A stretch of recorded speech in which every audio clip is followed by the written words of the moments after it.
Whoa, buddy. Put that thing back in its holster. We haven't gone anywhere. I don't understand. Check out the MichaelDukesShow.com for information on how to get access to the podcast. Welcome to the party, pal.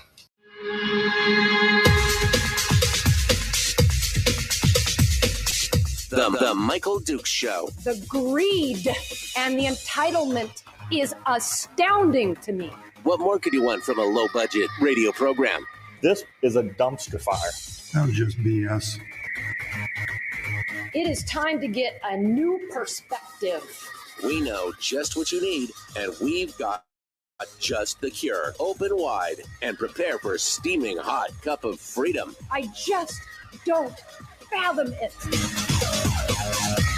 The Michael Dukes Show, streaming live across the world. Live around the world on the internet at MichaelDukesShow.com and across the state of Alaska. This is your favorite radio station and or FM translator. Hello and good morning, my friends. Welcome to it. It is, it's hump day. The first one of 2024. Already. It's good. It's great. I love it. Welcome to it, and thanks for coming in and joining us today as we get ready to crank up the machine for this upcoming legislative session. As I said late last month, we're going to be focusing on that pretty heavy moving forward and going into it. For the first couple of weeks. The legislative session starts 2 weeks from yesterday. So Tuesday, the 16th of January will be the first day of the session. And I expect that it's going to be, I expect it's going to be hot and heavy. I expect there's going to be a lot of things happening. And I expect that there's going to be a rapidity that that we have not seen in the last couple of years. Because it is election season with something like, almost 50 of the 60 legislators will be up for re-election. There will be a lot of motivation to get the job done and get out there on the campaign trail so they can continue their work to get reelected, to continue the poo parade that we have seen over the last couple of years here in the state legislature. And it's going to be, it's going to be interesting to say the least. I expect to be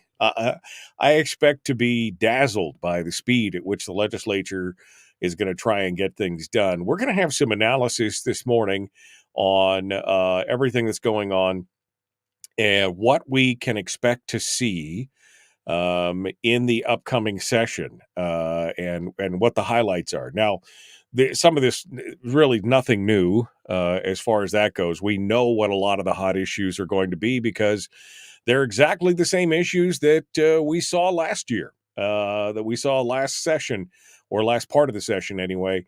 They're going to be repeated, and we're going to see them come back, and we're going to see those fights going on over and over and over again. So we know pretty much what we can expect, although there may be some new things in the wings as well, and I could see some of the fights that are getting set up for that. We're going to go over some analysis of that, and we're also going to talk about what Scott Ogan, former legislator and now legislative staffer, sees in the coming year. And he's recently retired as a senior policy advisor to Mike Shower. He's not with the legislature anymore, but he has served in the legislature, both as a legislator himself and as a policy advisor. And he has got his top 10 left fork in the road policy proposals, which is an interesting step-by-step analysis of the top 10 issues that people should be watching to kind of get a feel for where the legislature is going. And we're going to go into that here in a little bit and take those issues on piece by piece. There's also, of course, the hue and cry from the mainstream media on some of the things that we should be focusing on. This is the things that we should be focusing on. We've seen it in the editorials from the Binkley crew over there at the ADN and more. And so we're going to see we're going to see what happens. But we kind of already have an idea where this is going. I think, quite honestly, we're already going to see which direction is happening, and it's going to be 2024 is going to be hot and heavy and woolly. I mean, from start to finish. Not only are we dealing with everything that's going on in the state of Alaska, of course, but we've got the national elections, presidential elections. We're still going to be dealing with ranked choice voting. So this will be the first time that we're going to see ranked choice voting play an impact on the presidential elections, as well as, of course, the rematch over the U.S. House of Representatives and the Alaska's single congressional seat in the U.S. House, and with Mary Peltola up there to defend her position on everything that's going on, and I've got some thoughts on that as well. Although I don't know, I'll be honest with you, I don't know how to. It's like it's one of those things where you could look out and you could say, I can see the problem. And many people could see the problem, but that doesn't stop the problem from occurring, which is probably, that's a huge issue. It really is. It's probably one of the lead points of frustration that many of us have. It was one of those comments of, I don't know, it was a meme or something that I saw late last year, and I think I actually posted it up on my own personal Facebook page.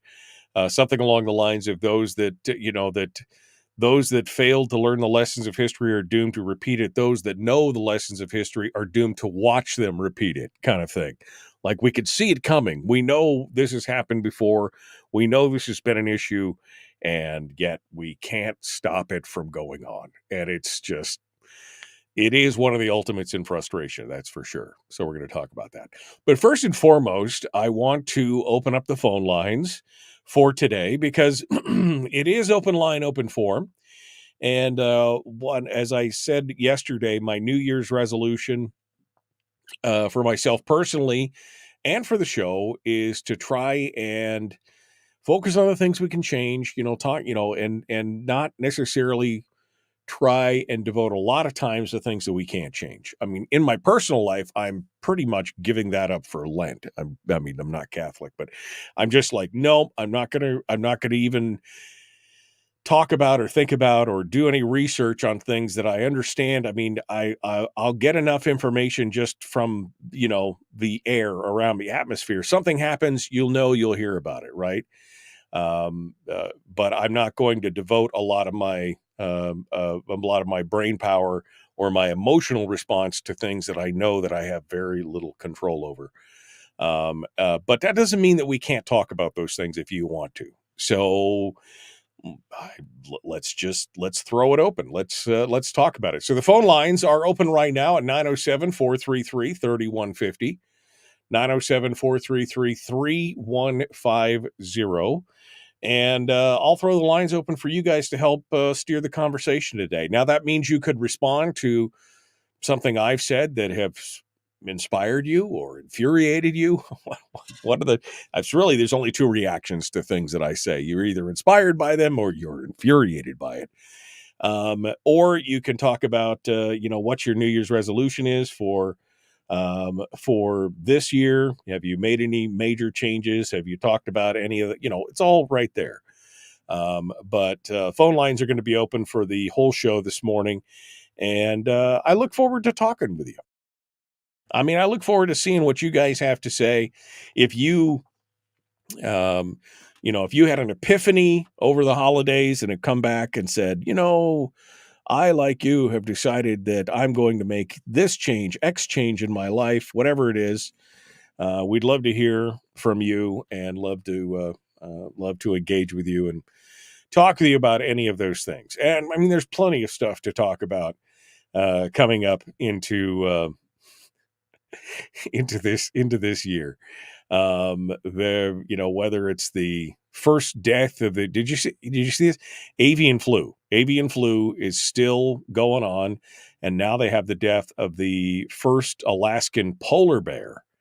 Is a global first. No other polar bear has ever been found. I mean, it's possible that it happened, but no other polar bear on the North Slope or anything else has ever shown signs of the virus's presence. And now it's been confirmed that there was there was a polar bear up in Ukhtavik that died, and now that adds to the list of what do they have? They had 3 foxes and 3 foxes and a wolf and something else, and so now we've got polar bears to the list, showing that avian flu is spreading far and wide. Just to add to your COVID fears and everything else, there's always something else on the horizon that would be. I'm reading the headlines today, going, oh man, come on! Give me some good news here to the start. If you live down in the Anchorage area.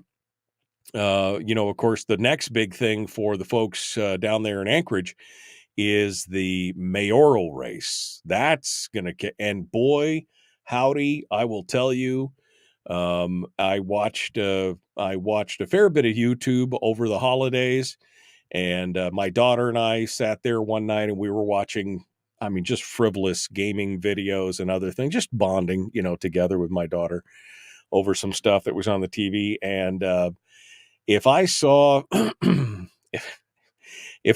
one more anti-Mayor Bronson ad, now I don't know how I work in advertising, and I've done a fair bit of advertising through YouTube and some other things, and I don't know who is targeting their advertising. I live 58 miles from Anchorage, right? I'm outside of the Anchorage. I work in Anchorage, but I do not vote there. I have nothing else going on, and so we saw the ad, and about the 4th or 5th time we saw the ad in an hour of watching videos. I'm like, wow, she goes, I see this ad. My daughter says, I see this ad all the time.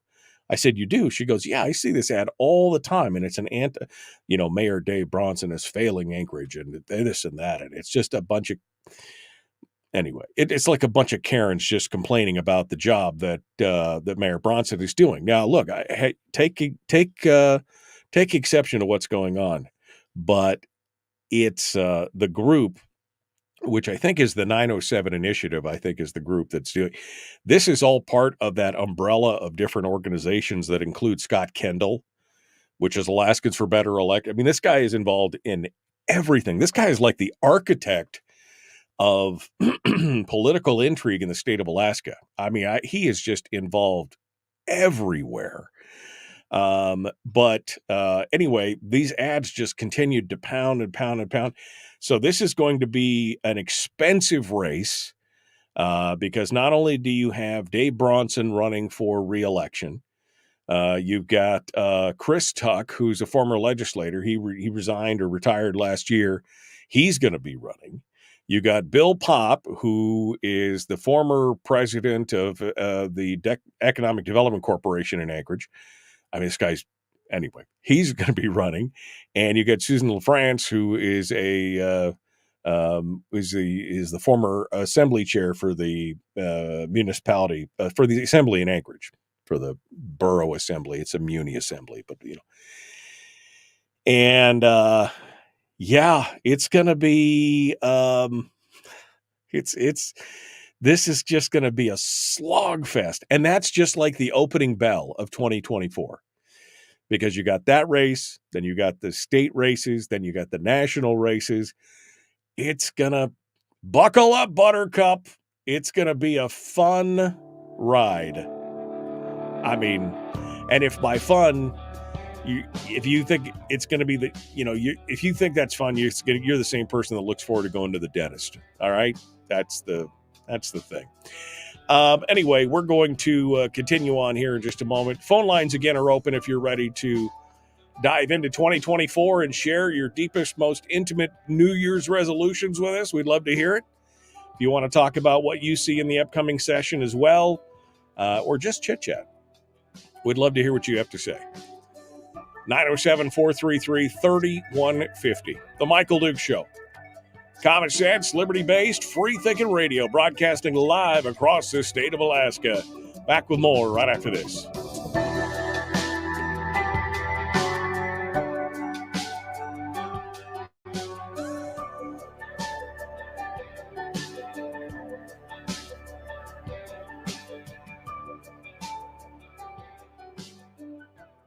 If you missed the show, you can listen to it on your time with Dukes On Demand. Oh, and it's free. Like America used to be. Streaming live every weekday morning on Facebook Live and MichaelDukesShow.com.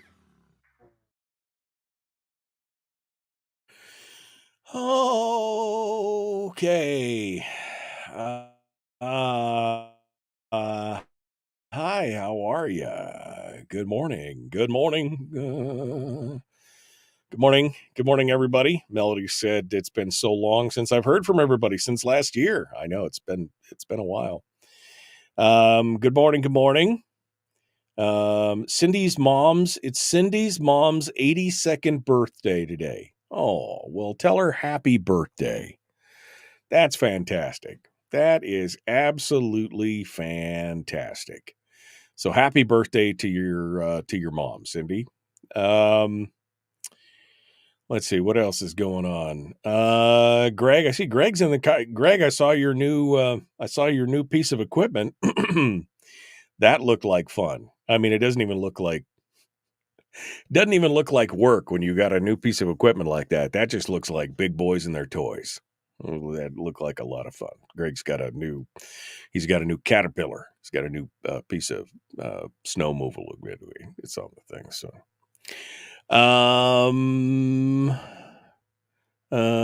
okay. What's going on?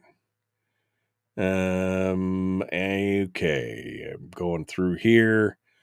Beware. What? Beware the fake Donna Ardwin who's on this chat this morning. No pick on the account. Donna hasn't had a pick for a while because she got thrown in Facebook jail. She got thrown in Facebook jail a while back. So she hasn't had a picture on her thing for a while. I don't know if that's necessarily something to be concerned with.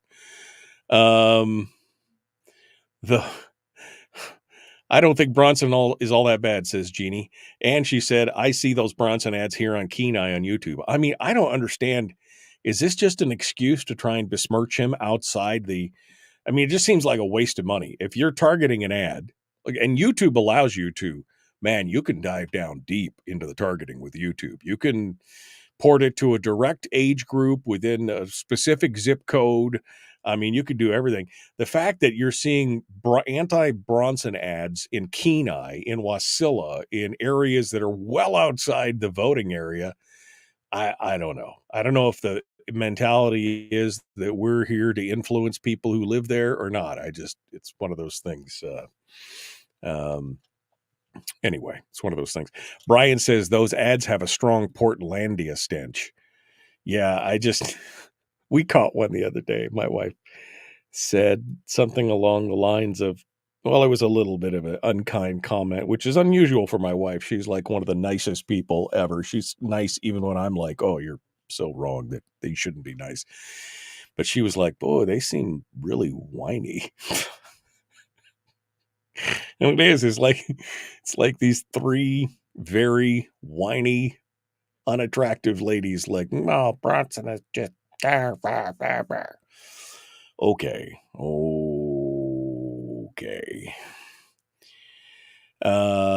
Bill Popp is always running. Well, I don't think Bill Popp has had a job outside of the public sector in years.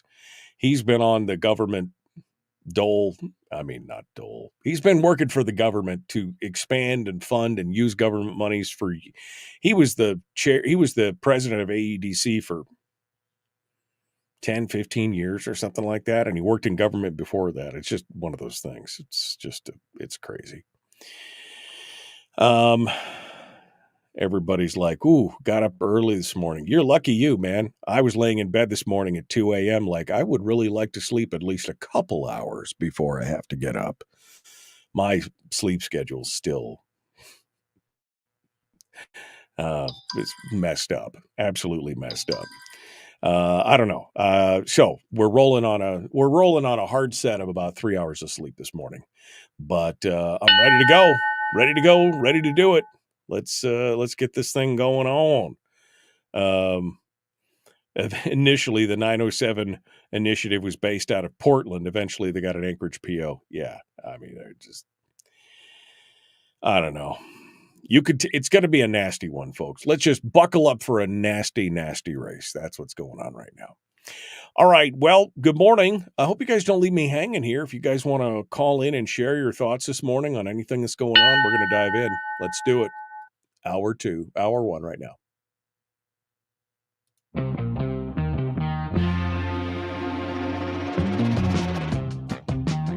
The Michael Duke Show. Seriously humorous with a pinch of intellect. Sorry. That is humorous. Here's Michael Dukes. Well, it's beautiful because the state, the show has a statewide aspect to it, right? For those of you who don't know, the show broadcasts across the state on a variety of radio stations and translators and everything else. But we also stream the show on Facebook and YouTube and everything else. So this show reaches people. I mean, we got listeners who participate in the chat room on a daily basis in Kotzebue and out in Bethel area, Octavia or Quinnipiac and Octavia up on the Barrow up in the North Slope and all that kind of stuff. Anyway, so interesting when I made the comment about seeing the Bronson ad, people from around the state started to respond. Jeannie says she's seeing this ad down on the Kenai Peninsula. She said, I'm seeing it on YouTube on the Kenai all the time. And then Willie out in Quinnipiac, which is out towards Bethel, said, I see them out here. I see them out here as well. It's out, he goes, I don't know what, he goes, I sent a donation to Mayor Bronson. I'm concerned about where the council there, the assembly is dragging the city to, which from here looks like Portland. Yeah, exactly. It does look a lot like Portland. It's, you're just watching this, and I feel like I just need to pop a big bowl of popcorn and watch this whole thing go down, because holy cow, it is a hot mess. But that is going to be the bellwether for 2024. You're going to watch this mayoral race in Anchorage unfold, and they're saying right now, they were throwing a dollar figure around as to how much people have raised and what the cost of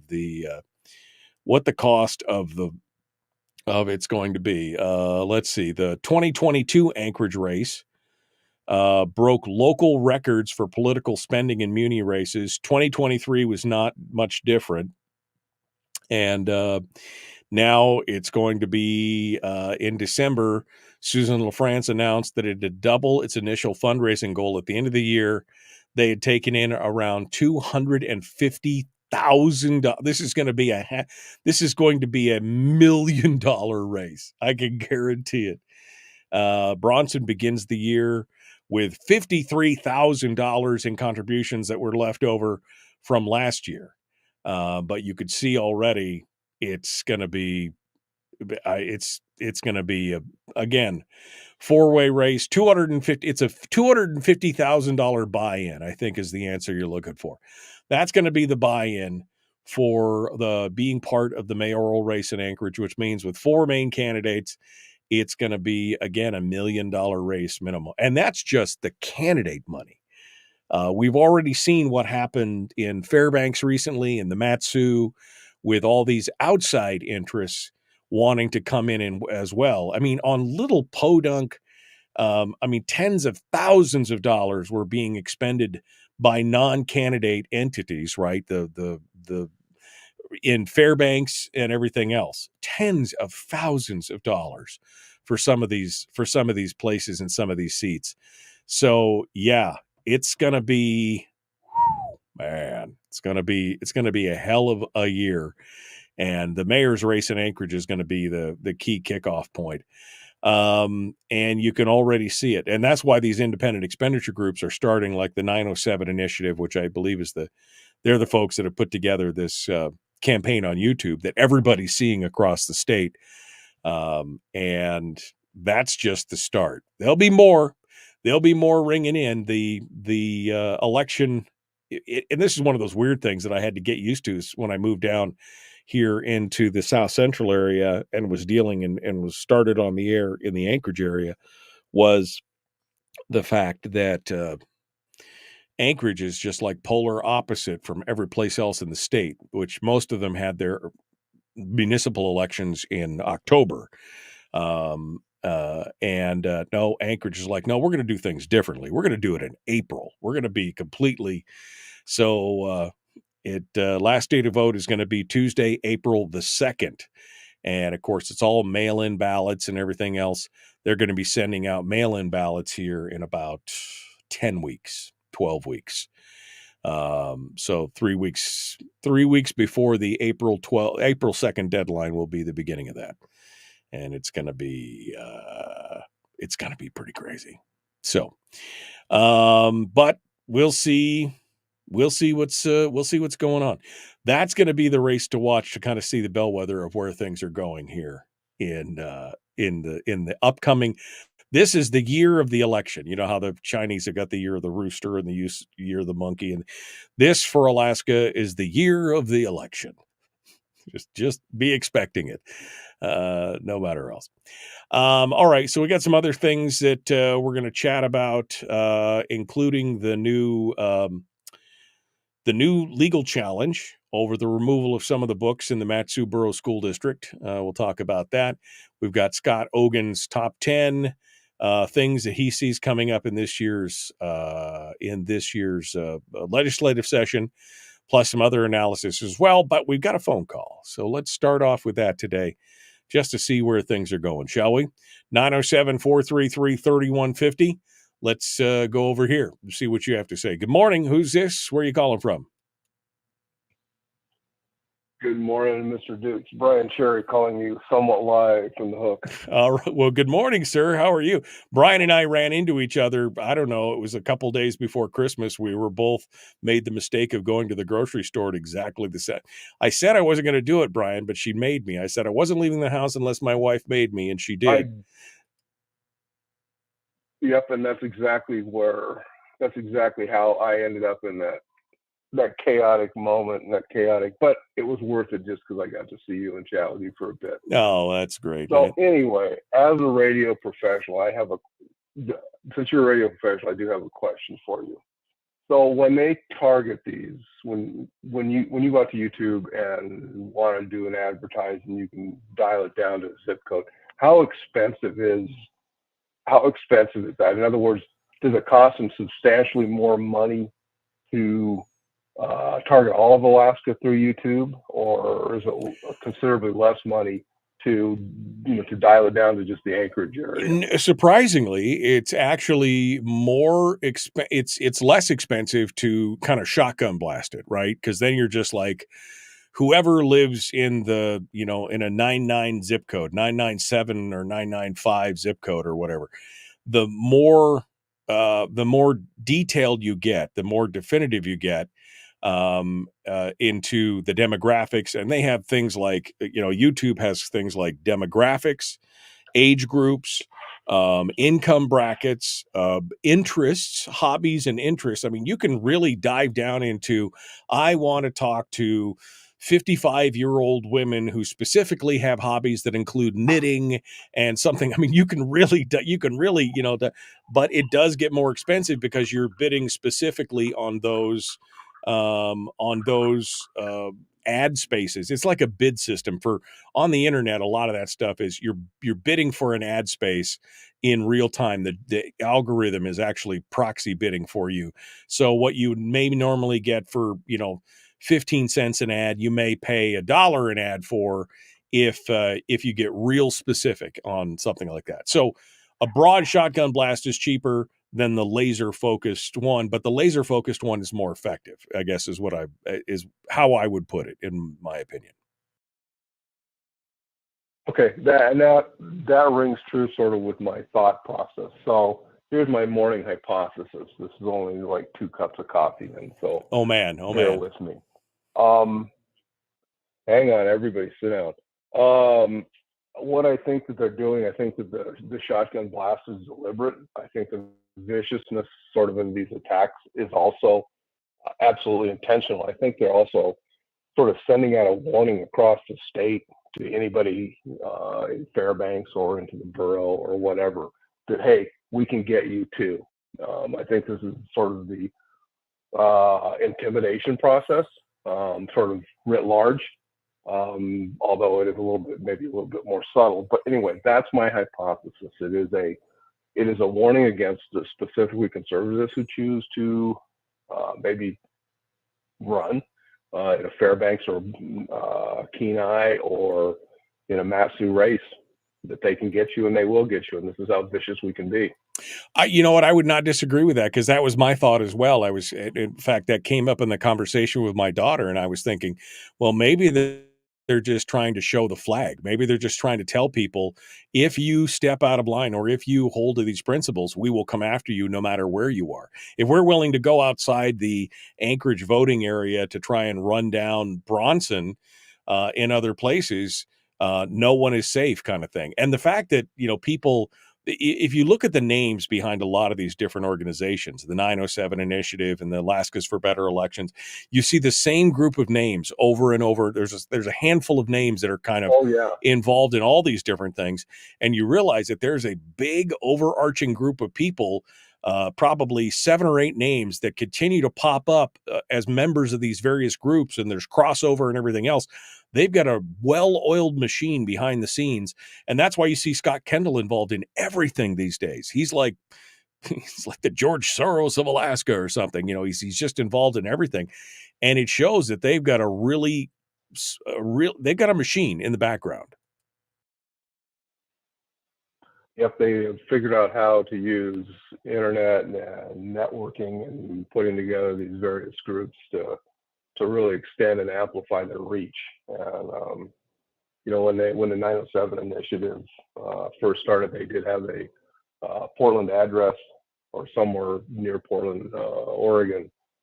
Called it out on them a few times in some of the Facebook ads, and got my comments deleted. But I do notice that they now have an official Anchorage address, although I think it's still Portlandia, and the stench of Portland is still very strong in these people. Yeah, no, I agree. And again, it's not, it's what was it Pelosi who said that it wasn't grassroots, it was AstroTurf? It definitely has that feel. I mean, they have names like Defend Alaska's Constitution and the 907 Initiative and all these other names. But when you look at the players, when you look at the people who are, and again, going back to these local elections like we just saw in Fairbanks and in the Mat-Su, thousands and thousands and thousands of dollars from outside the state coming in to basically tell us how we should live our lives better, how we should do things better. The fact that Portland was the base of operations for the 907 Initiative.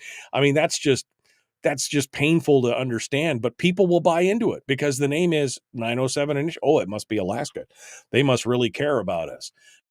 No, what they care about is a power base and kind of the philosophy.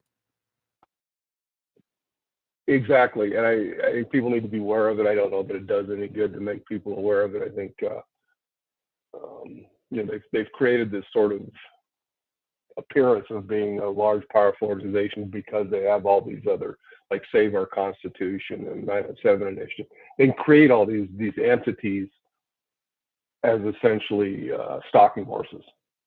Yeah. And so it's, whether or not they have as much power as they think they do remains to be seen, but they certainly have the money, and I guess money translates to power. Well, and I think that's actually part of the good news, Brian, is that there's only a handful of people who are kind of organizing all of this. They're just using different names and different groups. You know what I mean? So it kind of makes it look like it's much larger. They're using a lot of outside money with a handful of people who are very well organized, and it makes it look a lot bigger than it is. But we're going to see all this stuff play out come into this next session. They're going to be, I can tell you right now, they're going to be very vocal in both the election cycle in Anchorage, the regular legislative session, and then the upcoming elections in the summer and in the fall. It's going to be, they're going to be very, very visible on this. And I think this is just the opening salvo. Completely concur. Yeah. All right, Mr. Duke. All right. Have a great day. Thanks. Hey, Bill Brock, congratulations on your football team's success. All right. Thanks very much, Brian. I appreciate you participating today. It's always good to talk with you, my friend. I appreciate that. It's always fun for me to have conversations with lots of listeners, especially those who are in the chat room. It's always good to hear their voice when they're Brian is one that's in the chat room almost every day. And we love hearing you guys. Thanks for participating. You don't have to be chat room members to call in. 907-433-3150, 907-433-3150 if you'd like to sound off on this and share your thoughts. Have you been watching what's going on? Have you been watching the various fights that happened at the end of the session and what's going on? How about the local events in your hometown elections that happened this last fall? Love to hear what you have to say on that and what you think you're going to see coming up into 2024, because that's what this is all about right now. Now we're looking forward into 2024, and we're going to take a look at what's going on from here. We'll be back with more of the Michael Duke Show. Common sense, liberty-based, free-thinking radio. We return with more right after this.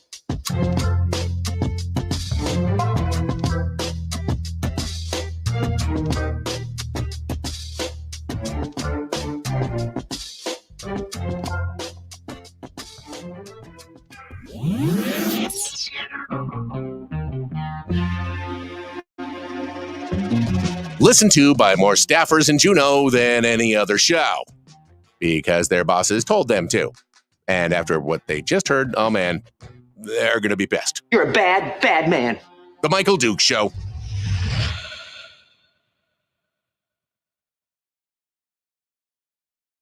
Oh, okay.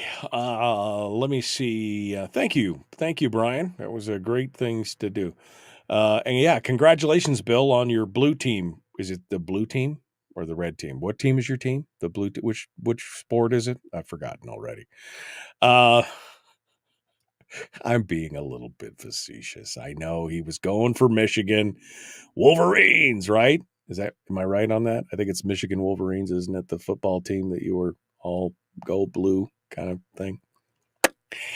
I was just being facetious because that's great. Gail says she loves that clip. You're a bad, bad man. That's me. Richard says, every time I see these ads and mudslinging, it's a complete turnoff. I am more interested in hearing a potential candidate tell me what their plan is to make our lives better. Anyone can talk trash. Well, I think, Richard, that you probably exemplify the average person out there.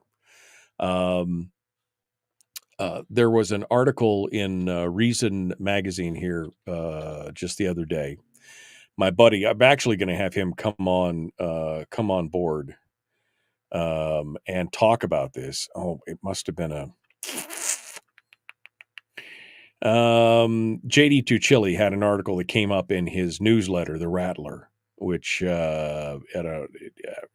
anyway, he was on vacation, and so they were doing some reprints of his previous stories. Anyway, he was talking about the divisiveness in America has it reached a critical mass kind of thing, that the polarization could eventually lead to, they were talking, there was a study going on, especially post-COVID. There was a study about how the polarization is affecting us. And he came to the same conclusion that I have, that there are the left and the right out there, that they are just bitterly slogging it out in the streets, like open political warfare, right, between the two. And the rest of us are just like, we just like to be left alone and move on with our lives. We're not buying into the partisan either in the left or the right, the red meat from the Republicans or the red meat from the Democrats. It just doesn't matter. But what, of course, the news media continues to report on and what continues to make headlines is the vitriolic, bitter fringes of, all that stuff. It's an interesting thing. Richard also says it's possible that some of their intent behind the trash talk is also to disenfranchise people. And I think that's what Brian was making his point is that they could have focused this in just the Anchorage area to impact and to, to go just to the voters in Anchorage. But I think this is a part and parcel, that this is this is like the opening flag, on the thing. They're showing their hand to say, we will intimidate anybody that wants to, which, it's interesting. I think Alaskans overall, Alaska is a purple state. There's a lot of people that probably listen to this show that don't necessarily care about some of the more Republican-based personal issues, whether that's on, what you do in your bedroom or social mores or things like that. But they're still fiscal conservatives, or they still believe the government's role is supposed to be smaller. And then there's people on the right, that's what kind of a libertarian in a lot of ways is, that kind of way. We're in the middle between these two factions. What's unfortunate is that it's really not kind of the left-right dichotomy. It's, that's why I got that whole thing that says, I'm trying to split the left-right dichotomy, because it's not like libertarians are in the middle of, well, the right is here and the left is here and the libertarians are moderate. No, it's like the left and the right are both out here on one side, on the bigger government side, because they want government to control people's lives for their personal philosophy, whether that's for, a huge military and telling people what they can do or can't read or do in their bedroom, or, grabbing welfare, or, gender politics and all. That's all the big pro-government side. And libertarians are over here on the, we just want to be left alone to live our lives, less government side. So people say it's the left-right dichotomy and somehow everybody else is in the middle. No, I think the most of the fringes are over here on the bigger government side of the equation. They may be red, they may be blue, they may be donkeys, they may be elephants, but they're on that side of the equation that is pro-government just for their philosophies. We want to use government to push our philosophies. Meanwhile, those of us who are more libertarian is like, we just want government out of we just want to be left alone to do whatever, as long as we're not hurting anybody else, we just want to be left alone. And I think that's the biggest dichotomy. Anyway, but can you ever truly be libertarian enough? You and I both know that that's an impossibility, Brian. Just an impossibility. Here we go.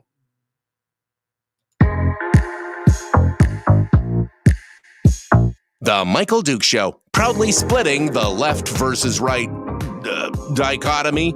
Yeah, I had to look that word up too. I don't think it means what he thinks it means. Here he is, though. That guy, Michael Dukes, the one with the show.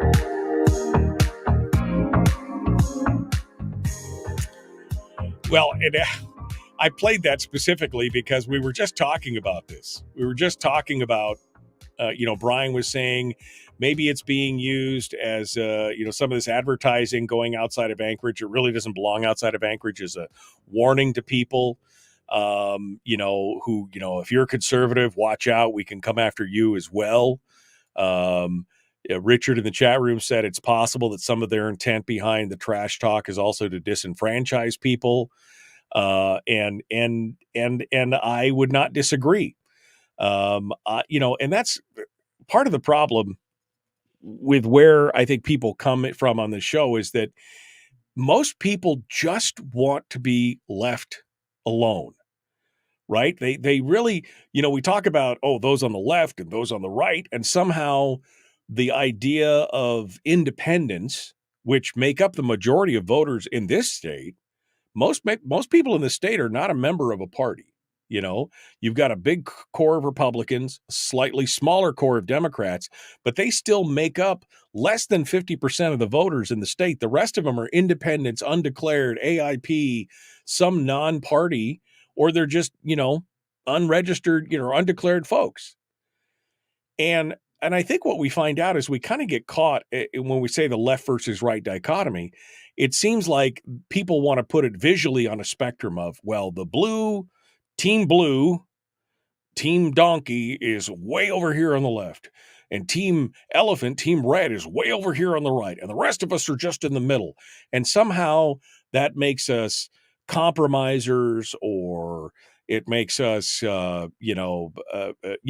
somehow less because we don't stick to the extremes of one side or the other. But see, here's the real spectrum of what's going on. It's not left and right. And I used to think about left and right being, eventually if you go further and further out on the fringes of these things, and left and right, it's really not a line, it's really a circle, and they kind of wrap back around into each other. And then I saw a video about 25 years ago that really kind of opened my eyes. I remember who put it out, but somebody put it out, talked about basically it's not a scale of left versus right. It's a scale of more government versus less government.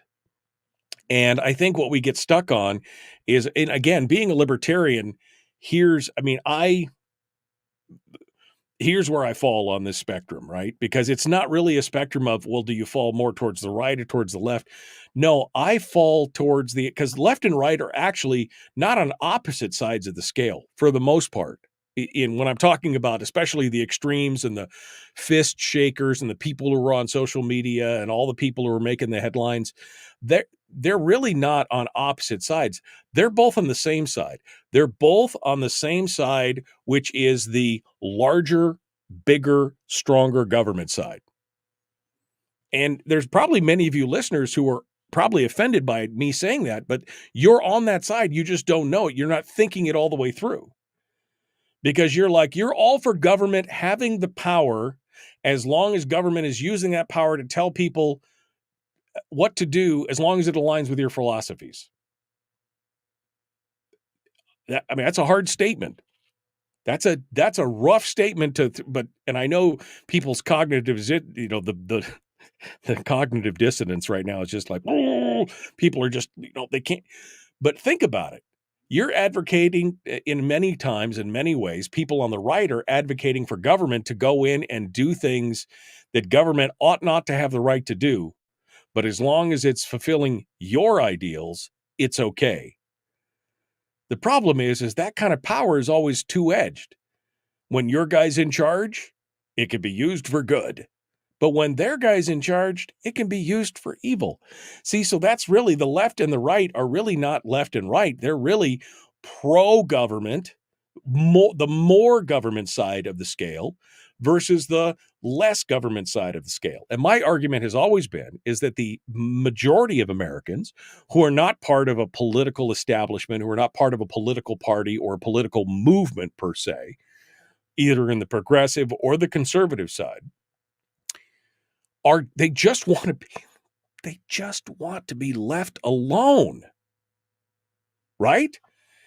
So the left and the right are over here on the, oh yes, we need government to tell people how to live their lives and do what we say, depending on whatever philosophy that they are believing in currently, the liberal or the conservative. Oh, we want it. It's okay for government to have this power if they're pushing our agenda. Meanwhile, the rest of us, especially the libertarians and the independents and people who are over here, are like, we just want government to be as small as possible to deliver core basic functions and then to get out of our lives. So it's not left versus right. It's not conservative versus progressive or liberal. It's more pro bigger government versus pro smaller government. That's really what it's all about. We talk about being ungovernable on the show and in the chat room. A lot of times we talk about, kind of the most American of ideal is civil disobedience and all these. That's because people who are kind of the majority of people, I believe, again, something approaching 60% of the people in the state are the independents, unregistered, AIP, libertarian, whatever it is. They're not part of the Team Blue, Team Red crew. They just want to be left alone. They just want government they want as a few intrusions as their lives as they can get away with. And they don't want to mess with all this other kind of stuff. And so I think Scott Kendall and company are trying to be clever in what they're doing here, but I don't know if it's going to work because, again, most people, now people on the right may be incensed by it. People who are on the far left may be encouraged by it. But those of us who are in the middle are like, this is so stupid. Why would you, you're not, how? So the question becomes, how do we motivate the ungovernable? How do we motivate the people who are not on Team Blue or Team Red, but people who are, who are on the lesser government intrusion, the leave me alone crowd? We should come up with some kind of acronym or something for that. That's the thing. We get caught up in this, team one, team two. And maybe that's because we are conditioned in America, especially, the West overall, but sports of, my team, your team, Ford versus Chevy, Colt versus Ruger, Democrats versus Republicans, team green and team yellow. I mean, whatever it is, maybe it's a sports thing or whatever. We're just conditioned to be part of that, where most of us are just like, I just want to live my life to the fullest, without interference, without having a bunch of my money taken, without being, inundated with bureaucracy and government paperwork and oversight, and somebody looking down their nose at me and telling me that they know better how I should live my life or run my business or do anything else. That's really what this is all about. That's really what this whole thing is really about. And like I said, team get off my lawn.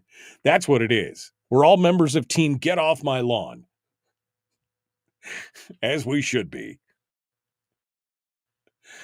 All right.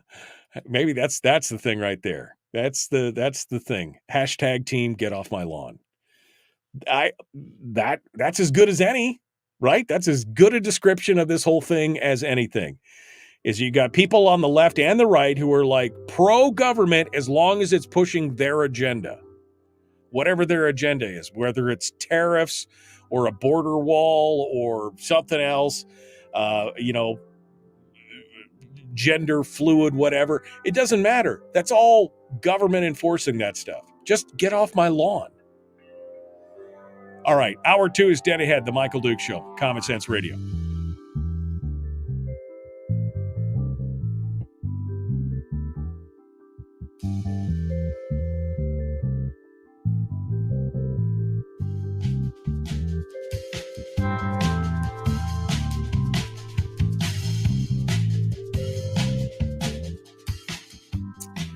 Yeah, all I could picture is a T-shirt with the Dos Equis guy on the front, right, saying "Stay ungovernable, my friends," and on the back it says hashtag Team Get Off My Lawn.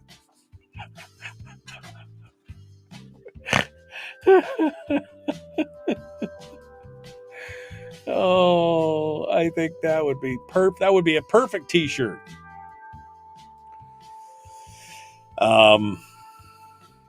But I think that's the thing. Even, in the show, we've been caught up on that before. But, I mean, really, and I know, again, it offends a lot of people when I say things like that. But, I have seen people in this chat room, callers to this show, guests on this show, who are ostensibly on the same team or philosophy that I am, advocate for government to come in and do certain things because those things are good and right and righteous. And I'm going to be a little more vocal about calling them out to say, should government have that power, period? That's the question. Just because it's righteous that your guy would use government in that way, again, doesn't mean that the next turn of the clock that the other guy gets in that, I just don't want government to have the power that it has. It's going to be damn near impossible once a power is subsumed and assumed by government, it's nearly impossible to take that power away from them. Donna's got, again, the quote of the century, which is, government is not the solution to the problem. Government is the problem. What's the 11 scariest words in the English language? We're from the government and we're here to help. Right?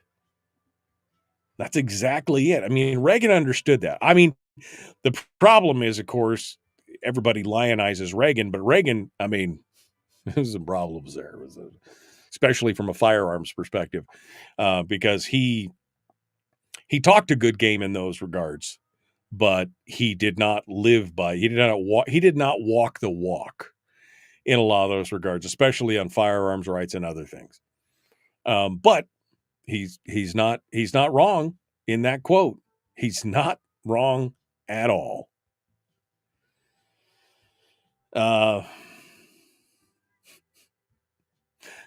Richard says, design that t-shirt. I'll buy at least 10. Okay, I'll design the t-shirt. We'll do that.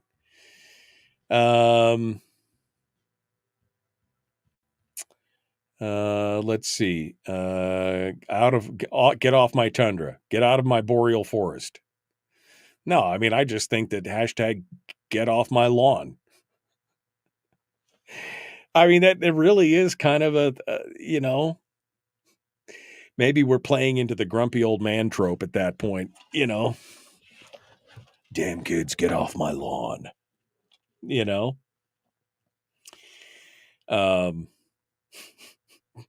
But that's the thing right there. All right. T-shirts and bumper stickers, says Richard.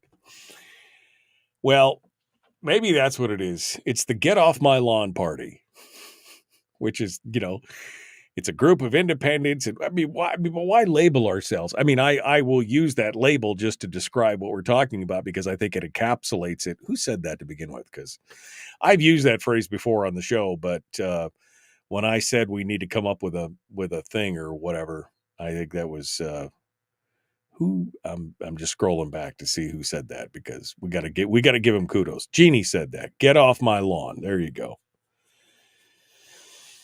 Yep. And then Richard said his email has "Get Off My Lawn" in the title. Oh, there you go. So, I mean, you guys are like great minds think alike as far as this goes. Richard says back in this email, I moved here full-time 2 years ago from Minnesota, and my gosh, what a difference. There are good people and bad people everywhere, but here people tend to respect each other a bit more. We aren't worried about what candidate is on a yard sign or pronouns. People here are more concerned about not taking a hoof to the head from a moose going to the mailbox. And that's true, Richard, to a point, for sure. I mean, we do have our Keiths and our Karens or Daves. What are we calling the male Karens these days? I can't even remember. But I mean, we do have our share on both the left and the right of people who are, but you're right. I think it's a lot better. I mean, I still remember going to lunch with the communications director for the Democratic Party. He was a guest on my show quite frequently. We had a great time. We were ribbing each other. I mean, it was very tongue in cheek, and we agreed to disagree. But you just can't. It seems like that's getting farther between. Richard also said the biggest threat to the current power structure is free-thinking, independent people who want to be left alone, I think is what he was saying there. I would not disagree with that. That is a danger to people. They want you to be engaged in this left versus right dichotomy. That's the thing. They want you to be part of that problem. Okay. We're all Americans being hurt by this mess. Yes. Clint Eastwood plagiarism is always held in high regard. Really? Karens and Kens. Thank you. All right. We got to go. We're going to be back with more. The Michael Duke Show. Common Sense Radio. Hour 2 is right now.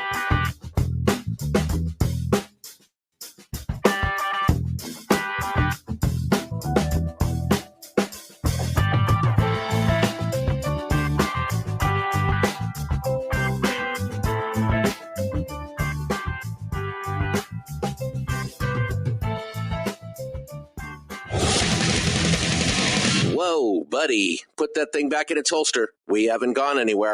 I don't understand. Check out the MichaelDukesShow.com for information on how to get access to the podcast. Welcome to the party, pal.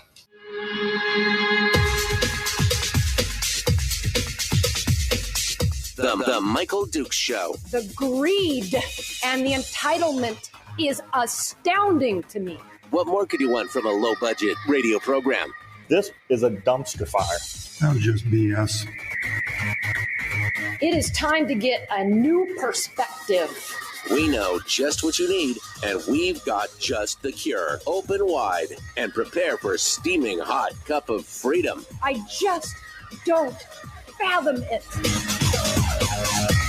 The Michael Dukes Show, streaming live across the world. Yep, I got to push the button. Live around the world. I forgot how to do this. It's been so long since I've seen you before. Live around the world on the internet at michaeldukeshow.com and across the state of Alaska on this your favorite radio station and or FM translator. Welcome to it, hour 2 of the big radio. It's the fastest 2 hours in radio, for sure. And it's been an interesting conversation this morning. Already engaged with a lot of folks in the chat room right now. The chat rooms, by the way, for those of you who are on radio, if you ever want to participate, I mean, you could just keep going. Listening to radio is free. It's easy. It's the best way is on radio. Radio is my first love. My wife is my first love, but I mean, radio is a close second. But you can also participate with us. We broadcast the show, simulcast it on Facebook and YouTube as well. If you want to participate, you can go out there and find us out there and participate with the rest of the chatters out there. We've been talking about a lot of stuff today, but really kind of the epiphany moment was when we were talking about this kind of ideal of we're seeing all this stuff. This 2024 is going to be very it is going to be very interesting, to say the least. May you live in interesting times. I think 2024 is going to live up to that in a big way. But the problem is that we keep getting caught in this cycle. Even on the show here, we've been caught in that cycle in the past as well. You know, kind of this left versus right fight, you know, that they want us to get caught up in all these different cultural points or the culture war stuff, you know, and everything else. The problem is that the majority of people are not part of that left versus right? They're not part of a team elephant or team donkey. They're not part of, the woke or the anti-woke. They're not part of that. Most people just want to be left alone. They're on team get off my lawn. That's who they're at. Thank you, Jeannie, by the way, for throwing that out there. Because I was like, we got to come up with a label or an acronym because that's what we humans, we label things. That's just how we work. But, you know, that's kind of, I'm definitely on part of team get off my lawn. You know, whatever you want to do, as long as you're not hurting other people or using government as a bludgeon to force people to your viewpoint, whether I agree with your viewpoint or not. I don't want government to be used as a bludgeon to do that. That's where I think most people actually are. But we get caught up in this bread and circuses kind of thing. We get caught up in this, you know, and I think it's almost by design. I mean, that's the thing. By design, they want us to get back into this. Richard says it's never anything more than a pointless back and forth. The blue team gets in charge, makes an intrusive mess. Red team gets in, spends 4 years trying to clean up a disaster or make their own disasters. I mean, we got things like, you know, trade tariffs and other things that we didn't really need to do. In fact, it made things worse. It's not just team blue does bad and team red tries to clean up the mess. Team blue does bad. Team red does bad. Everybody's trying to counteract each other, and we get caught up in that bread and circuses cycle. And it's like, pay no attention to the man behind the curtain, which is, again, basically both sides want to use government to force you to live the way that they want you to live. And as much as I love some of you, and we agree on probably 90% of the stuff or 80% of the stuff, the 10 or 20% that we don't agree on, I don't want government coming into my house and forcing me to live exactly how you want me to live. Get off my lawn. That's where I'm at. That's why everybody hates me. Libertarians, that's why everybody hates them. But I mean, that's kind of the whole point of this whole thing. We're gonna try to come at everything this year from that perspective. I think that's an important perspective to have. Now, phone lines are open this morning, and we're going to talk about some of the legislative priorities. And I want to get through this stuff and talk about it. But I want to take your phone calls this morning as well, and see what you guys have to say about much of this stuff. Tell me if I'm on track, or if I just didn't, like most people said, there's not a lot of middle ground when I talk about things. People either are inspired by what I say or they're infuriated by what I say. So let's see which is which, shall we? Let's go over to the phones and see what folks have to say this morning. We'll get things started. 907-433-3150, 907-433-3150. Good morning. Who's this? Where are you calling from? Good morning. This is Barbara in North Pole. How are you? I'm doing fine, Barbara. How are you doing this morning? What's on your mind? Well, there's a couple of things. So we're talking about the legislature. On Friday night at the Mayan Palace at 5:30, there'll be a legislative send-off for Frank Tomaszewski. And on Saturday at the North Pole Hotel, there'll be in the evening, same time, 6 to 8. There'll be a legislative send-off for Representative Prox. So if people have some ideas or have some input on what they want their legislator to do, this is your last chance to see him eyeball to eyeball here locally without having to fly to Juneau. Okay. And it would be a good thing to do. And have some fun. Right. So go tell them what you think your priorities should be, what they should be focused on for the upcoming session. Well, sure. I mean, it's a send-off, right? So while you're saying goodbye, to say, hey, this is what I think you should be looking at. Okay. Well, that'll be good. So again, Mayan Palace and Hotel North Pole, right? Right. Friday night, Mayan Palace. Saturday night, North Pole Hotel. Okay. All right. And I think both of them have like a small donation to cover the cost of whatever, but it's, pretty minor costs, and just go in and, say goodbye to them before they head to Juneau. It's a very good thing to do. The other thing, I want to alert people in the interior, there's apparently going to be a special session on the tax cap and the budget on the 23rd of January.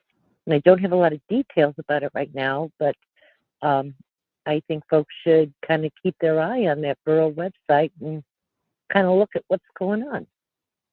So what and I may have more to say about that in the future. What exactly, Barbara? I mean, outline it again. What is it that is coming up? I guess I missed what is it? I don't know. I just know that they've called for a special session on the budget and the tax cap on the 23rd of January. So folks need to start paying a little bit of attention to what's going on in the borough, at least in Fairbanks. And by the way, all the other boroughs, you probably want to start keeping an eye on your borough governments, because this is when they go into their budgetary cycles.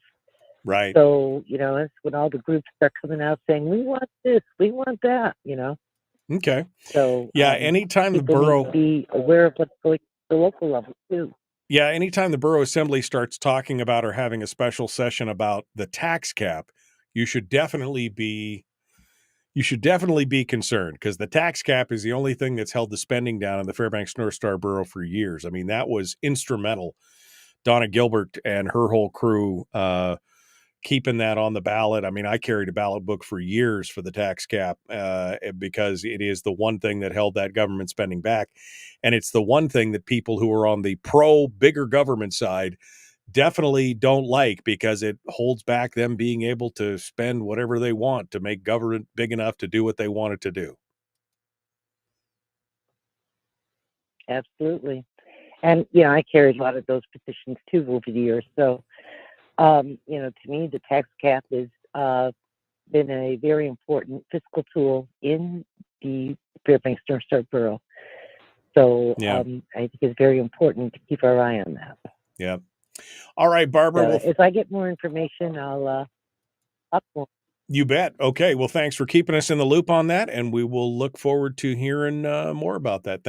Thank you so much for calling in, Barbara from Fairbanks. All right, let's go over to the next caller here to see what you have to say. 907-433-3150 leaves a bunch of lines open. Good morning.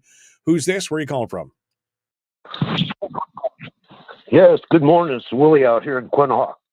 Well, good morning, Willie. What's on your mind, my friend? What's going on with you? Well, I'm taking a good look. This is my favorite time of the year. I love the circus that's about ready to start down there in Juneau. Keeps my little mind active, you know.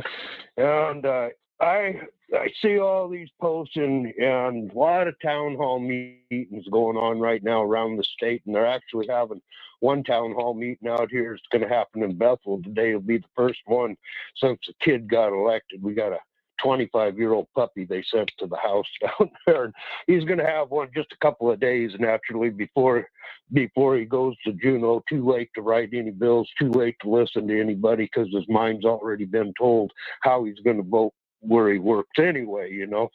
But there's a lot of things that he did a 14-minute interview on I call them Public Communist Radio. You guys know them as NPR, but it's what gets around out here pretty much through the villages of public radio. Anyway, the long and the short of it, he had all these things he's all in favor of. He's K-12 increased spending and all the broadband spending, and of course he's definitely behind the defined benefits and how he's going to go support all this and everything else.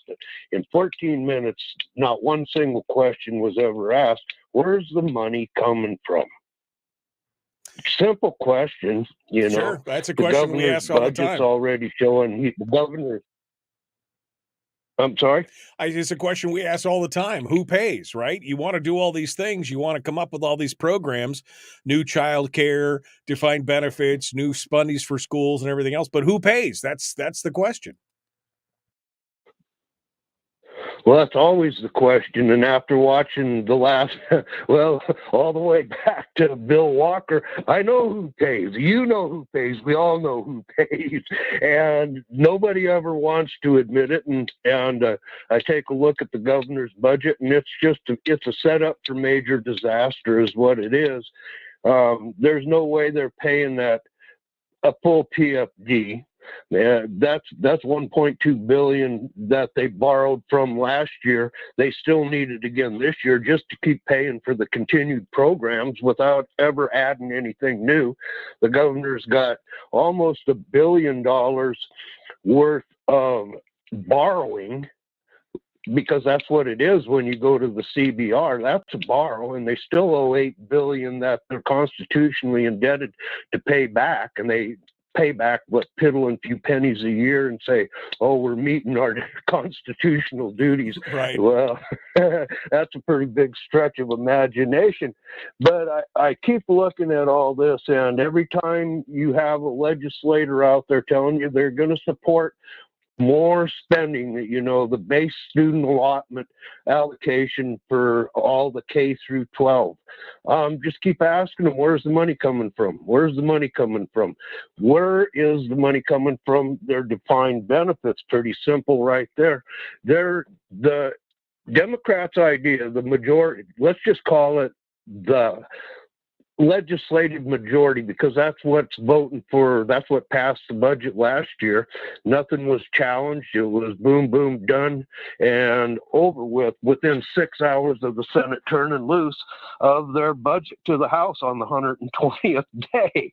No discussion. So we know that they're going to steal the PFD. There's $1.2 billion they stole last year. So, Governor, don't tell me that you're even in favor of the PFD. You're not.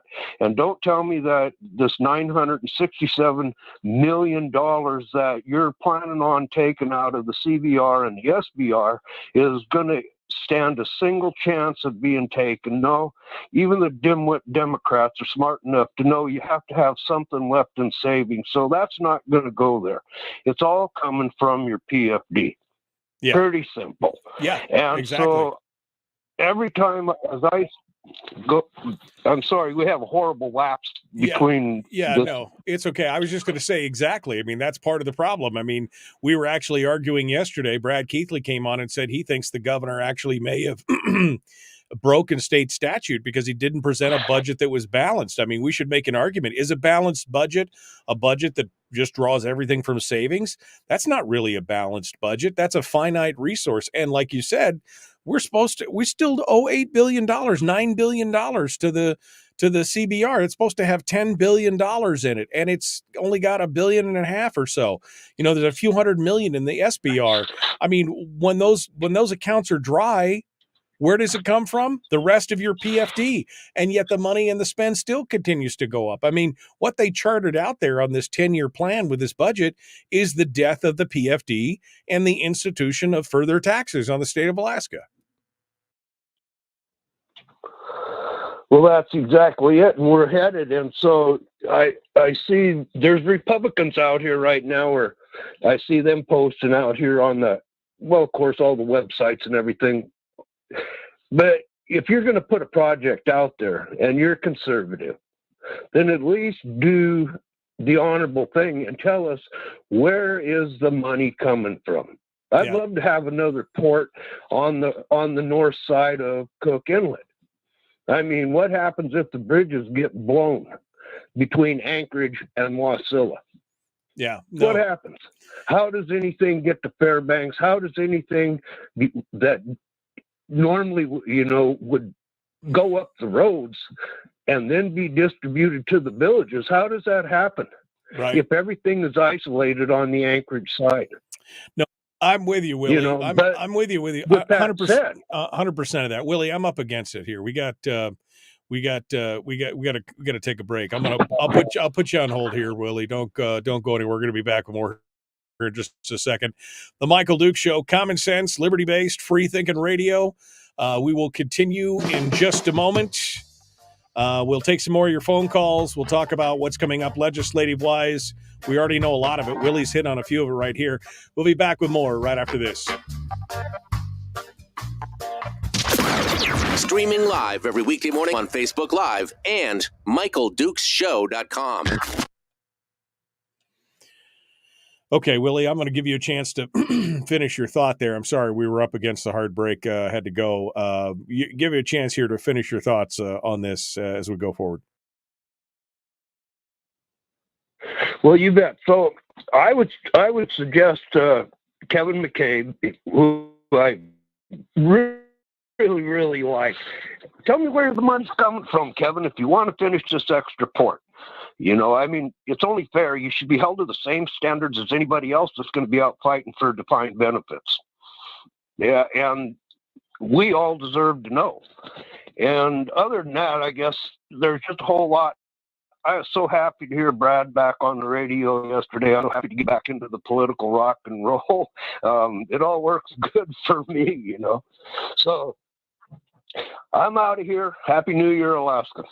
All right. Well, thank you, Willie, for calling in and joining us. We appreciate you participating on the show today and sharing your thoughts out there from Quinnahock. Thank you for calling in out from the Alaskan bush.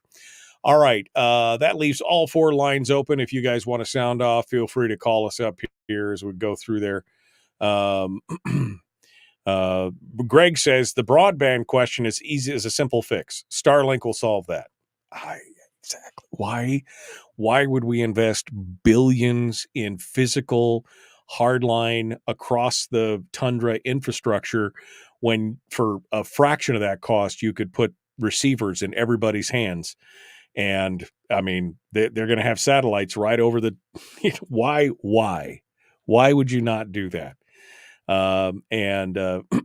Teresa says the survivors of the fire in Lahaina sure had lots of accolades for Starlink. I mean, Starlink has been, that's high-speed broadband to anybody who can see the sky. It's pretty much everybody, I think, at this point. Did you mention it's Alaska's birthday day today? Can we get the birthday song?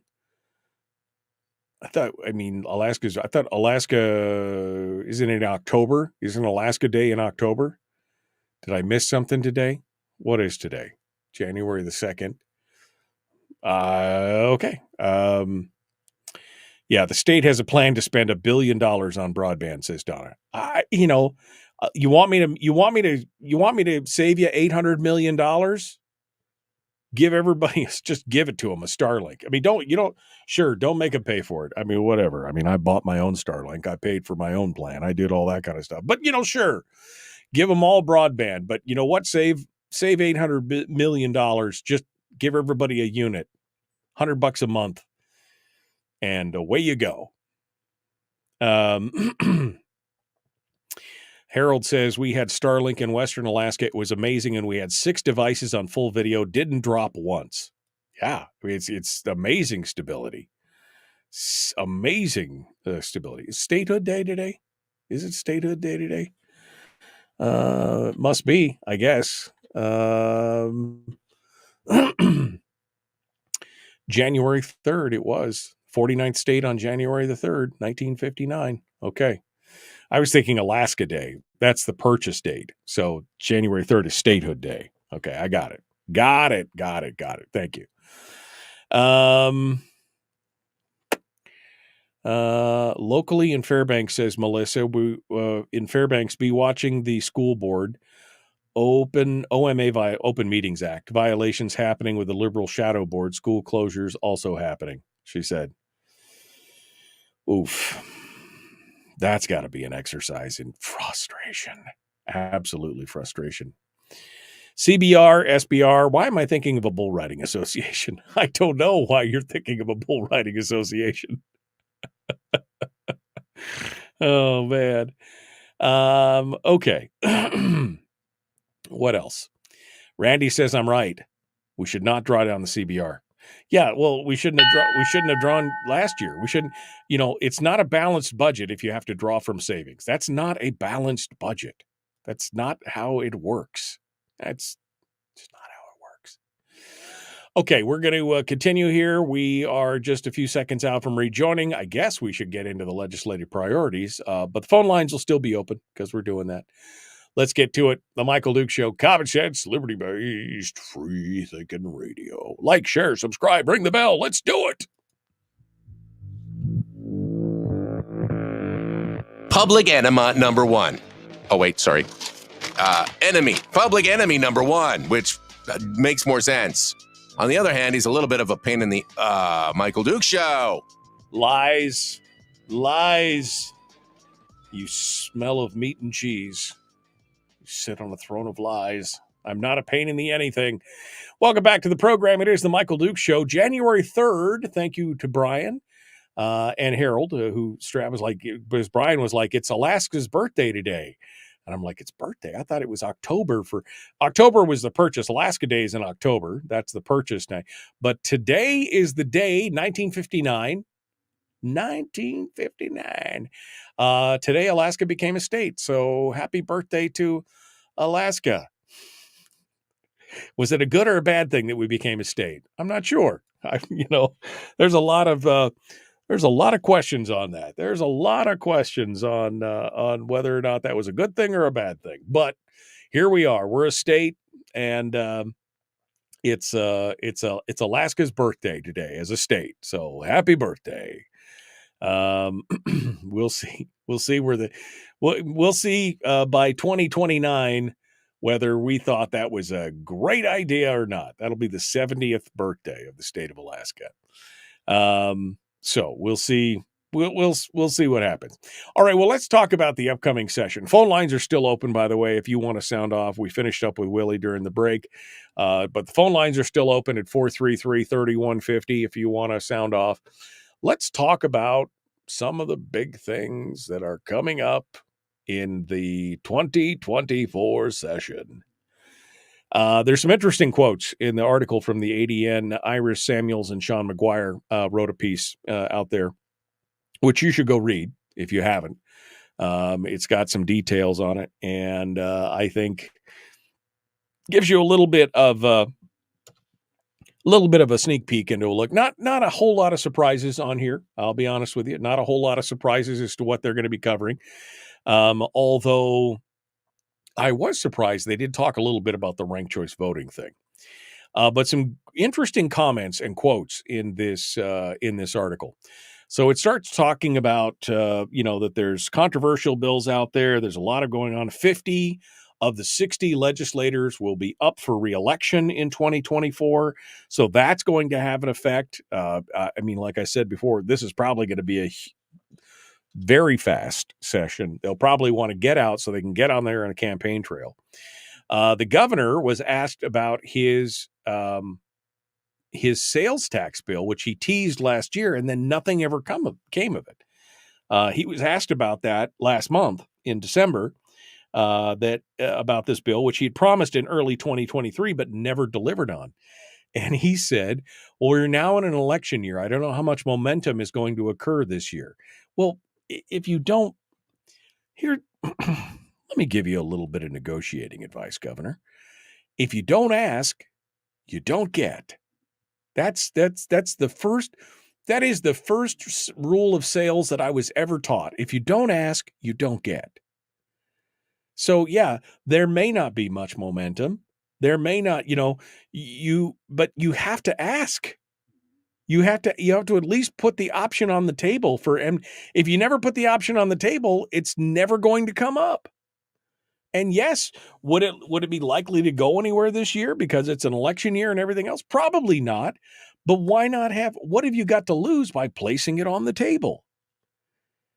Which again just kind of shows me that the game plan that Dunleavy is running is still the worst one I've ever seen.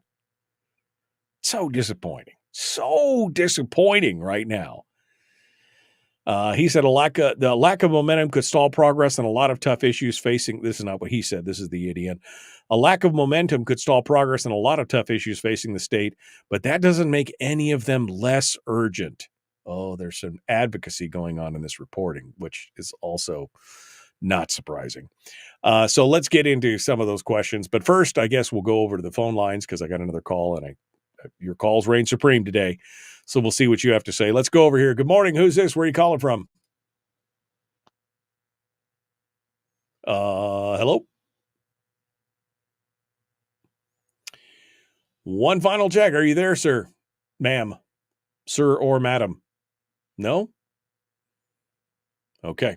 All right. So we're going to hang up on that and we'll try the next one. Good morning. Who's this? Where are you calling from? Randy in Fairbanks. Good morning, Randy. What's on your mind? That might have been me that just now you couldn't hear because I called just before, but I couldn't hear the program and I thought something was wrong, so I hung up and redialed. But anyway, what I was calling about is the left and right political spectrum. I consider myself a right-winger myself, and to me it means the level of governmental control.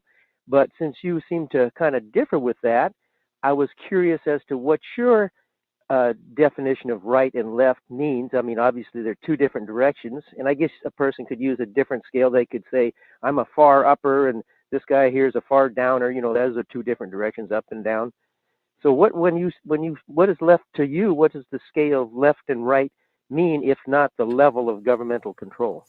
Well, I think what the problem is that that's a false dichotomy. That whole argument is a false dichotomy because it's been a label that has been assigned over the past few decades, and it traps you again in this kind of false argument of this false dichotomy of, well, you've got to be one or the other. The thing is, have you ever heard the phrase that what if I told you that the left wing and the right wing were both part of the same bird? Have you ever heard that, Randy? Oh, yeah, I've heard that a lot, yeah. Okay, so that's kind of what we're looking at. The left wing and the right wing are both part of the same bird. The scale is not on a spectrum from left to right. The scale is on a spectrum of bigger government versus smaller government. Bigger, more intrusive government on the one side, and there are there are aspects of both of the left and the right, of the progressives and the conservatives, that are part of that larger government concern. They believe in it. As long as that bigger government is pushing their agendas, they're okay with it. And then there's those who are more, independent or not part of that whole political spectrum, who are like, we just want to be left alone, and we don't want government to have the power over every aspect of our lives. That's what I'm saying. I'm saying that the left and the right are really false labels, because what they are is that they're two flavors of essentially the same ice cream, and they're like, we want more government to do X. For the left, that might be social justice. For the right, it might be some kind of social moral aspect that they want the government to enforce on other people. And that's part of the problem, is that you're utilizing the same power, which is the power of government, to force people to do things a certain way. And what I'm saying is that the majority of people don't want government to be forcing them to do anything, that if they just want to live their lives, as long as they're not hurting anybody else, they just want to be left alone. Just get off my lawn. Let me do what I'm doing. And that's why I'm saying we've been stuck in this thing. And that's why the news media and everybody else has been focusing on it. And that's, I don't think left and right labels are accurate or useful in that regard. That's what I'm saying. Okay, well, to me, it kind of gives a first stage, basic overview of a person's philosophy when you label them a right-winger or a left-winger. But if you don't like that, that particular right versus left, even though they're two opposite directions, I guess that's okay. Would you like then to have a scale that says a far morer and a far lesser, or something like that, or a far upper or a far downer? How is there simple? I guess I would say what opening statement that you would like to use to describe a person as far as their desire for level of government? Well, I guess what I would say is that what's really misleading is the labels of left and right. Now, if I said conservative or progressive, that kind of gives me a viewpoint of their philosophy, but that's not everything, right? I'm conservative in a lot of my views, majority of my views, but I'm also not a fan. I'm not a fan of the government. I don't want government to enforce my viewpoint on people. I mean, I believe that I'm 100% right in my beliefs, but I don't want government coming down to you and forcing you to believe the way that I believe. So while the labels are useful in some ways, they're also misleading. And they also set up, again, this false dichotomy of people facing off against each other who are really kind of part of the problem overall.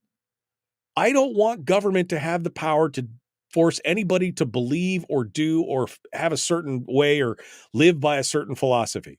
Government is there to facilitate our lives, not to control our lives, not to regulate our lives. That was not the intent of the framers when it came to government.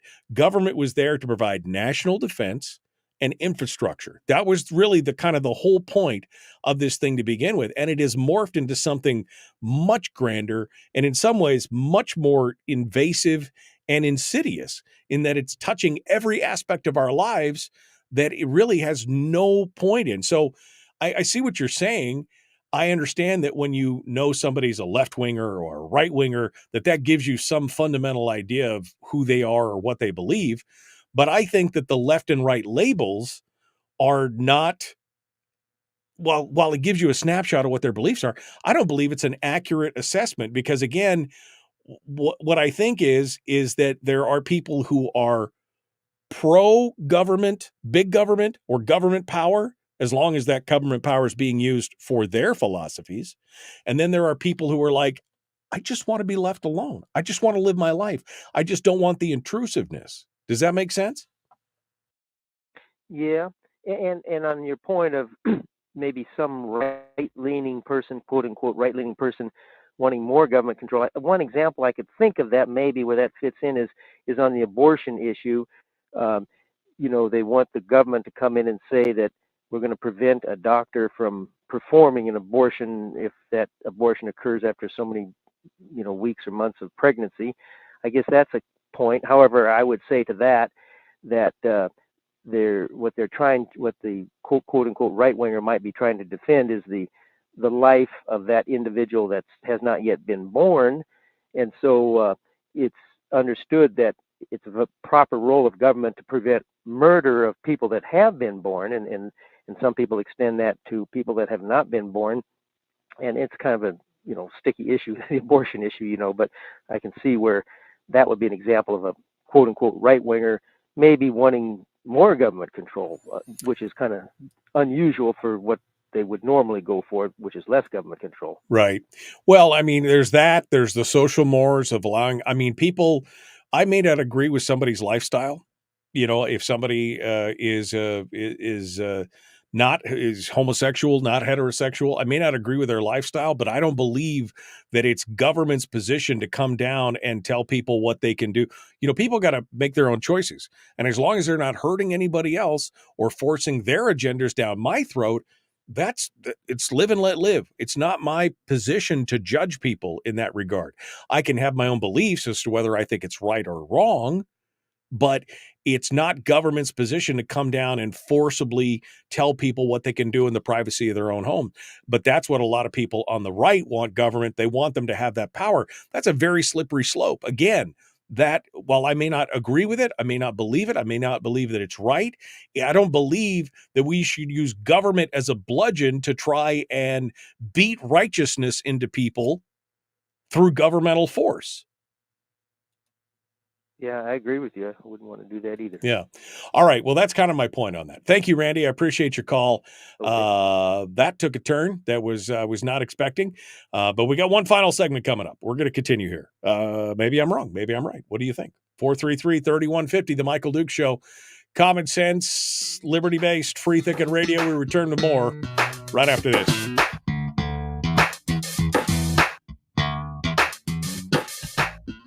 We're broadcasting live through a series of tubes, allowing all of these entities to provide streaming stuff going on the internet. Well, it's kind of hard to explain. Sorry. Streaming live every weekday morning on Facebook Live and MichaelDukesShow.com. Okay. There we go. What else we got here? No government one end, total government on the other. Exactly. That's exactly what it is. It's a spectrum of not left versus right. It's a spectrum of total government control of everything and absolutely no government on the other end. And I don't fall on the absolutely no government on the other end because I think people by their nature, when they come together communally, they want to make rules and regulations to make their society better. So, but I am for the more limited. I am definitely on that end of the spectrum in that regard, that the least government possible to get things done, courts and stuff to enforce contract, public safety, national defense, infrastructure. Those are important things. Everything else though,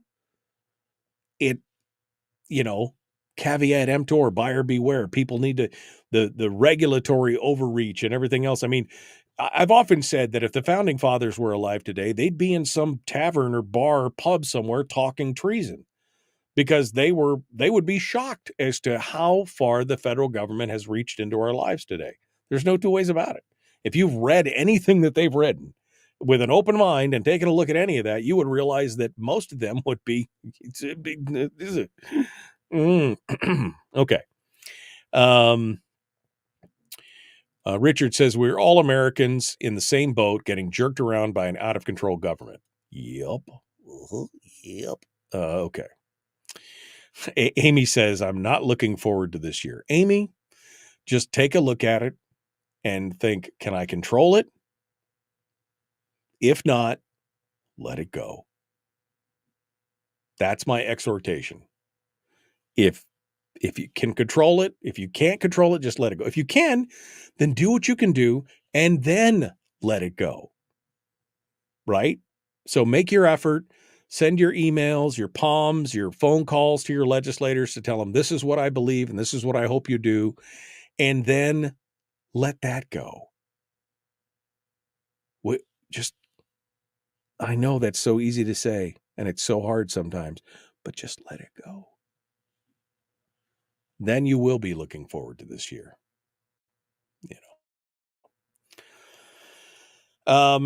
Brian says, as far as parties and dichotomies and left and right, it's very much a question of what issue: social, fiscal, foreign policy. You're 100% right.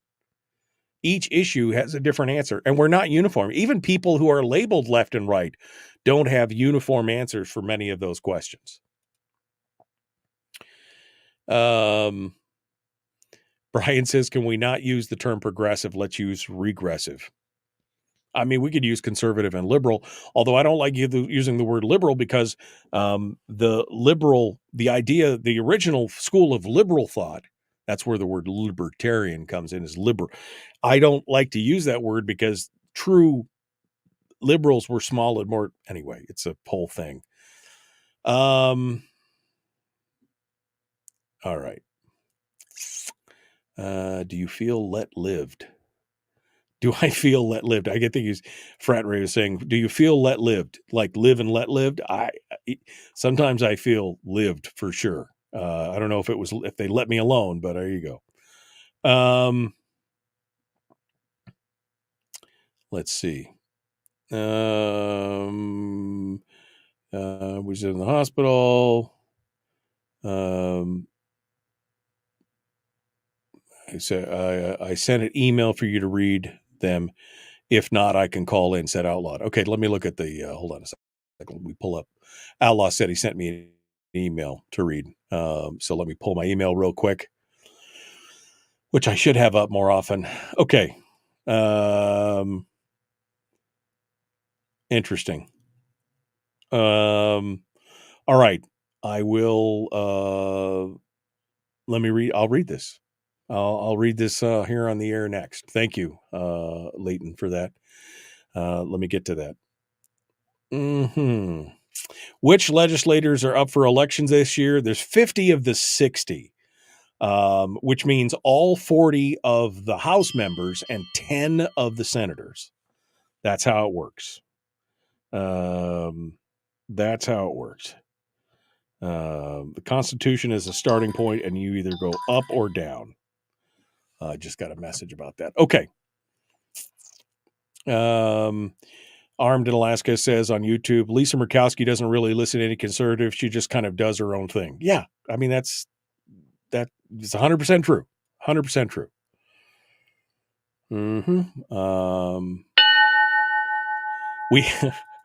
Fat Ray continues to go on. He said, when he said, do you feel let lived yet? And he says, we haven't reached peak clown world yet. Boy, we're thinking about it though. I mean, we're close to it. We could see the red noses in the big shoes from here, can't we? We're almost at peak clown world. All right, here we go. We're going to jump back into it. The Michael Duke Show, common sense, liberty-based, free thinking radio. Let's go.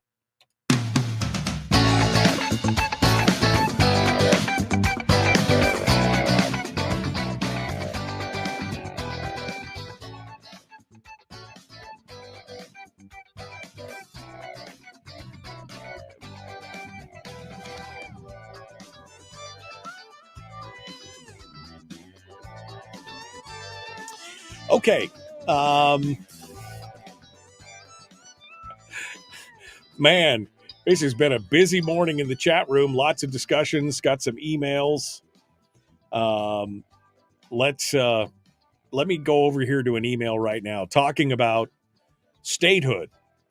I still got this. It'll be here tomorrow. We still have the highlights of what's coming up in the executive session, in the legislative session, which includes school funding, the PFD, the ranked choice voting, defined benefits, rail belt energy, carbon. We're going to talk about all those. Okay. But I don't think we're going to have time to get into the full details of that today. I know we're not going to get a chance to go and read get into Scott Ogan's article. I might try and reach out to Scott and see if I can get him on the program, maybe tomorrow or Monday, to talk about his article. Scott Ogan's got a piece out that came out just this morning, the top 10 left fork in the road policy proposals, where he breaks down piece by piece some of the policies, some of the bills that are out there that are coming up for this session. I think it's a fascinating read, and maybe we'll get Scott Ogan in to discuss it. He's a former legislator and former staffer. I posted it up in the chat room if you want to go read it for yourself today. But I got an email from one of our YouTube viewers here, who is his name is Leighton, and he said, here's his thoughts. He said, statehood sucks. He said, I believe Alaska needs to return to the politics of the 70s and 80s. I want a politician stirring the pot in very much the same way that Joe Vogler did, a return of the fight for Alaskan independence. Some willing to boot the federal government and cut the state down to size. Someone who understands free market Austrian economics, like the kind put forward by Ludwig von Mises. Alaska needs to throw off the federal government if it wants to be ready for worse economic situations than even the ones we face currently. We need a return to third parties or political coalitions willing to work together to further liberty. Signed by Leighton, a libertarian in Seward. And you know what? I agree in a lot of those. I had a lot of dealings early on with the Alaska Independence Party, with a lot of the members there. A lot of the things that Joe Vogler talked about, for those of you who don't know, Joe Vogler was a huge advocate for Alaskan independence and secession. I think he made some very valid points. But I thought that it was also a bit of a Don Quixote-esque kind of fight of, tilting at windmills in a lot of ways, because you have to look at what's going on in the state. I mean, we talked about it at the end of last year. We are a dependency state. We have been since 1959. We've become a dependency state where we are dependent on federal largesse for a large part. And it's just gotten worse over the course of years. He talks about willing to boot the federal government and cut the state government down to size. I agree with both of those points. The problem is we're obviously in a minority, because we've been talking about cutting the size and scope of state government on this program for 20 years. And yet it continues to grow. We've had legislators come on the program and say that they are in favor of cuts, and yet nothing ever happens. We had a governor who proposed a budget that had a certain amount of cuts. It was not the catastrophic apocalyptic cuts that it was portrayed as in the news media, but you would have thought it was. You would have thought it was the end of the world that he proposed a 10% cut in overall spending as a beginning proposal, which anybody who's followed this knows that a beginning proposal like that is very rarely ever going to be the final product. You usually, if you ask for 10, you can expect 5 kind of thing. But again, the howling and the weeping and the wailing and the gnashing of teeth and the rending of clothing was apocalyptic. It started a recall campaign against him. And he rolled over and wet on himself and has been a quiet, good little boy ever since. I agree with you. But the problem is that we have become, the state budget is $5 billion. The overall spend in the state is closer to Donna's in the chat room. She'll tell me, I think it's 11.5 or $12 billion. The other parts of those monies are all coming from the federal government. So the state portion of the budget is $5 or $6 billion. The federal government spends that much again. Do you really think we're able to just kick the federal government out of it? Too many people are lined up they're lying sideways in the trough. They're not just lined up at the trough. They're laying sideways, wallowing around in it. We do need somebody who understands Austrian economics We had somebody that understood. It was Donna Ardwin. She kind of understands that whole thing. She has brought several states back on track. She's got a track record and a proven history. And what happened? They fired her via text message. That's what happened.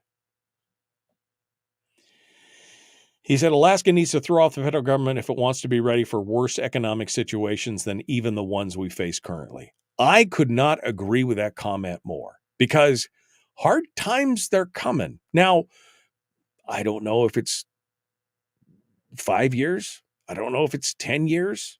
Maybe it's 30 years. Maybe it's not even in my lifetime, right? I mean, I'm 50, something. I got another 30 years in me, 40 years maybe. I don't know. But maybe it doesn't happen in my lifetime. But I do know that the basics of arithmetic tell me that you cannot continue to spend more than you take in indefinitely. The fact that we have trebled the deficit and the debt in this country in just a handful of years just tells me that can't continue forever. There will be a reckoning eventually. Now, again, 5 years, 10 years, 40 years. I know my children, I'm 99.99% sure it will happen in my children's lifetime. But yes, you're right. The state should be ready, because we either wean ourselves off now from the federal teat, or when that carpet gets yanked out from underneath of us, we will all be in some serious trouble. Do you want to go cold turkey when they account for half of the governmental expenditures in the state are reckoned from the feds, and that rug gets yanked out from underneath of you? Do you want to go cold turkey, or would you rather wean yourself off? But you got to have people who are willing to do that. You got to have the political will. And unfortunately, we've got a legislature that's full of people who are pro big government. And that's what I'm talking about on the spectrum. You got the get off my lawn people on the one side, and you got the government is the solution to everything people on the other side, in both parties. All right, we're out of time. We got to go. Tomorrow's another day. Thanks for coming on board, my friends. The Michael Duke Show. Common Sense Radio.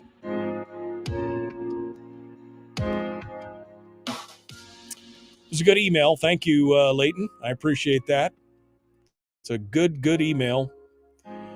And it's a good starting point. I mean, yes, I agree with all your thought processes. I just think that, is it nearly an impossibility? Yes. It doesn't mean we shouldn't fight for it. It just means, oof, that's a big ask. That's a big ask, man. Get off my lawn. That's what I like right there.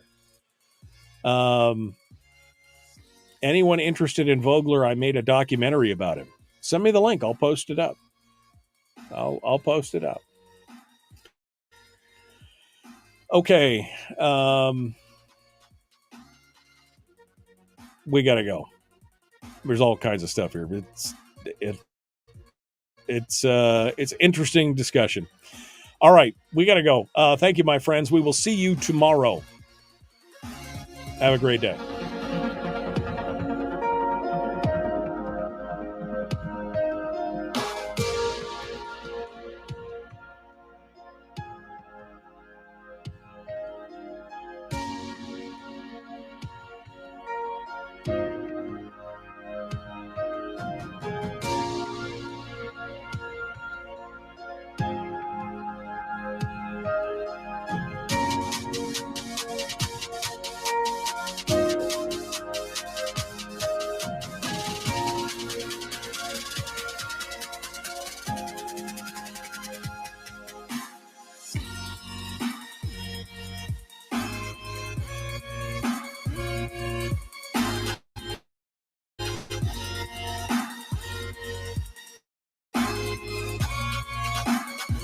Goodbye.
We've shed our terrestrial radio skin, and now we are slimy lizard internet people. It's the Michael Duke Show.